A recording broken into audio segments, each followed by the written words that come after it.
అమెరికాకి నష్టం కాస్త ఎక్కువగానే జరిగింది ఈ యుద్ధంలో. అందుకనినే కాస్త దాన్నేమంటారు బ్రీతింగ్ పీరియడ్ కిందనే కాల్పుల విరమణ ప్రకటించింది.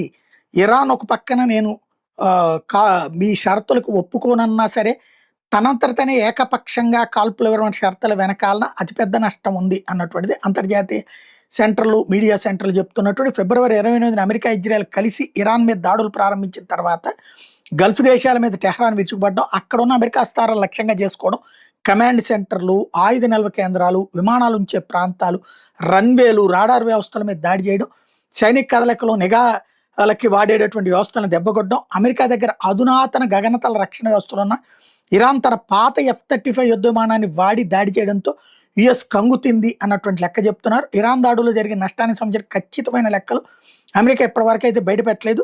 ఈ విషయంలో ట్రంప్ యంత్రాంగం పారదర్శకంగా లేకపోవడం మీద సొంత పార్టీ నేతలు ఆగ్రహం వ్యక్తం చేస్తున్నారు. కొన్ని వారాలుగా వివరాలు ఇవ్వాలని అడుగుతున్నారు, కానీ పూర్తి వివరాలు బయటికి రావట్లేదు.